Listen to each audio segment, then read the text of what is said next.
right, we're here with another interview with the newest regional director on the team and in Canada, Miss Lisa Barker. And I'm excited to interview her because I think she's got some awesome things for you guys to hear and to learn from. So thanks for joining us, Lisa. No problem. Thanks for having me. Good. So let's get off to a racing start here. I think a question that is on everybody's mind with in terms of what they want to learn from you is how to get to regional director. So what I want to do is kind of focus on this question, this interview. If somebody walked up to you at one of the public local meetings at a regional event and they said, Lisa, you just promoted to regional director. What do I got to do to hit regional director? How would you answer that question? I'd say stay consistent. That's the main thing. Stay consistent with income producing activities. So with ACN, we know our income producing activities are showing people the information and getting IBOs and getting customers who also show people the information and get IBOs and get customers. Good answer. Notice how fast that was, everybody, and how concise. I can tell you're going to be promoting a lot of regional directors very quickly. So let's talk about consistency. So how does somebody stay consistent? It's a simple word, continue doing the same thing or continue doing profit producing activities. But what does that mean at a deeper level?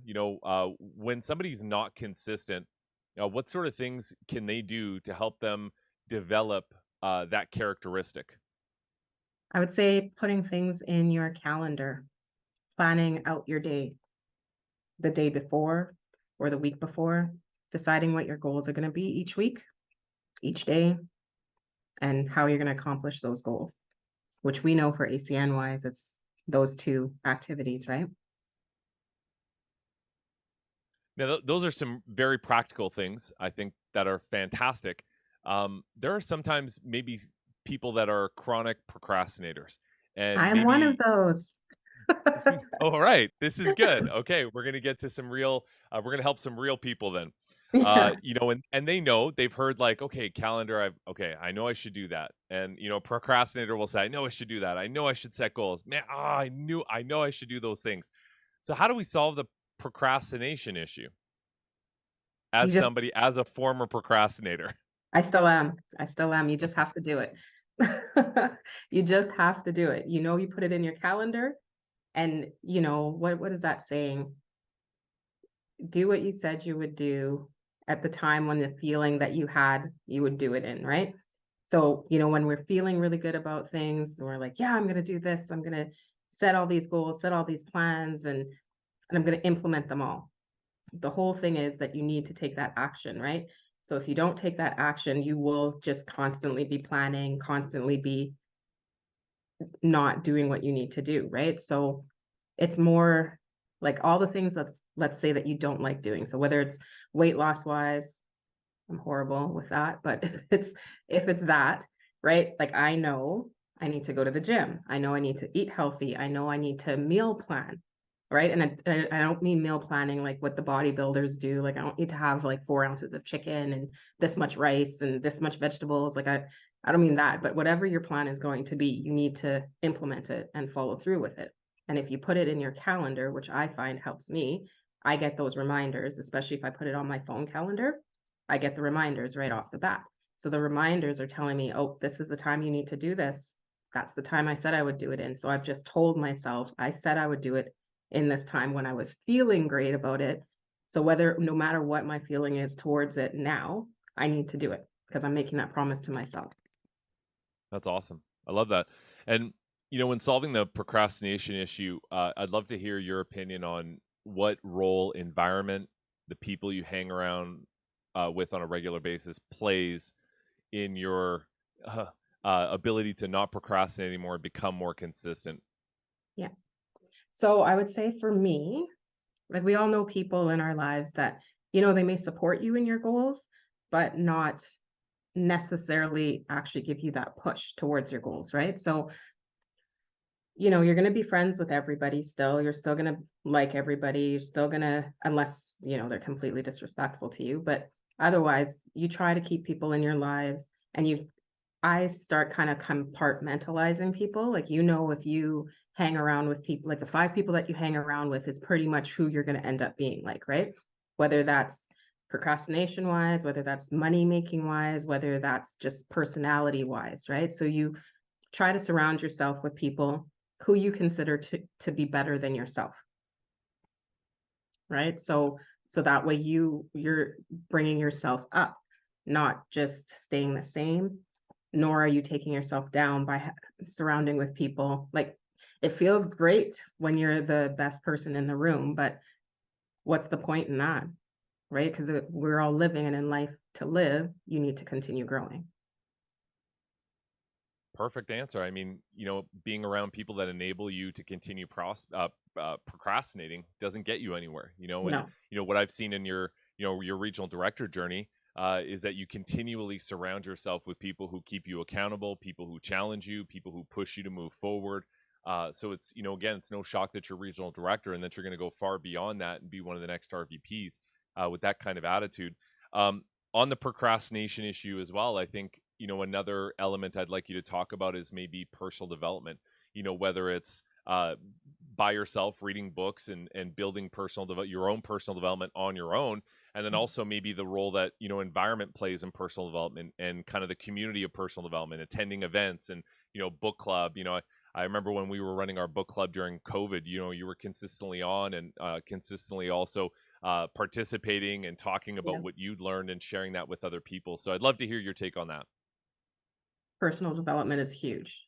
Like, none of us can none of us are going to get better without that personal development, right? So what I find that's great about personal development is also that it brings out in you and lets you see the things that you need to work on in yourself, right? And if you take personal development more as like a journey, knowing that you're constantly going to be learning, you're constantly going to be developing, then I think it's a good thing, right? Because I don't feel that personal development has an end.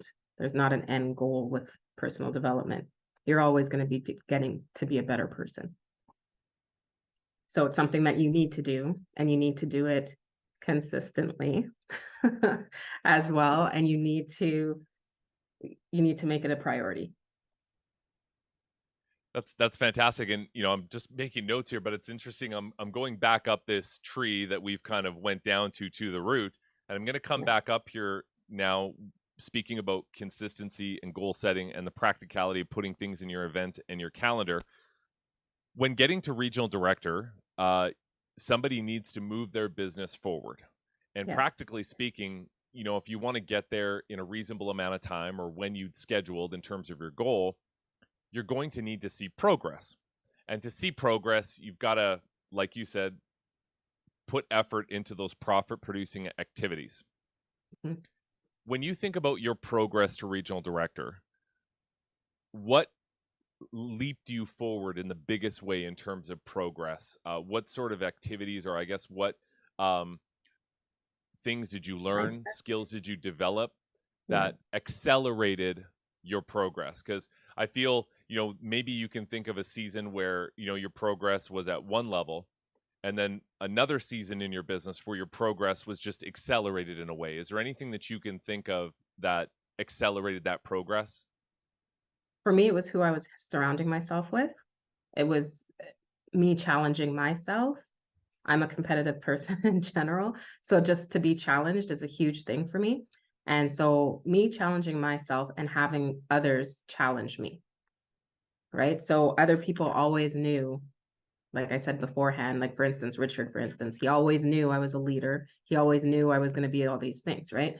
But I may not have necessarily known that in myself, right? Like, I can get along with everybody and do all of that stuff, but it doesn't necessarily mean it's going to produce any kind of profits or anything like that, right? So I just kind of set it in my mind that I needed to do this and I needed to accomplish this by a certain date. And it was like, I knew I was going to do it, right? I was challenged by Richard, I was challenged by myself, but I knew that this was something that I was going to do. So once you Now, know and you have it in yourself and you set your mind to be like, yeah, I'm going to do this, it's like the universe, God, whomever you believe in, um, will show you the way. I love that answer. and this is a fantastic interview. You know, it's interesting interviewing different people because seeing the way that leaders answer questions, seeing the way that new up and coming leaders answer questions, you know, it's just interesting. Is all it is you know, hearing concise, direct, on point answers. You know, I can already tell that you're you know not just a regional director, but going beyond that. And on that question, I'd love to finish the interview with a question for you. So, what do you feel that you need to do or learn to get to regional vice president? A lot of the same things, a lot of more personal development, a lot more pushing myself, a lot more challenging myself. Um, really delving into my why, which is of course my son, and making sure like I want him to be proud of me, right? I want him to be able to brag about his mom, right? So those are all things that I feel will help get me to there. And then just setting a goal. Like right now, there's obviously that challenge, the F6 challenge that was set for all of Canada and for us to make it to our first Canadian retreat. That will be amazing. And that's a huge thing that I want to do. And I want to be able to take my son with me to that.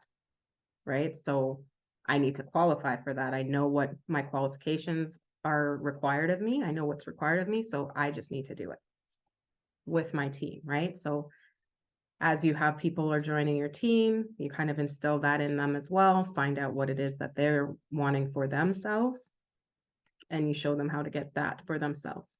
Yeah. Thanks, Lisa. This is a great interview. I think people are going to learn a lot from it. So I really appreciate it. Thanks for taking the time.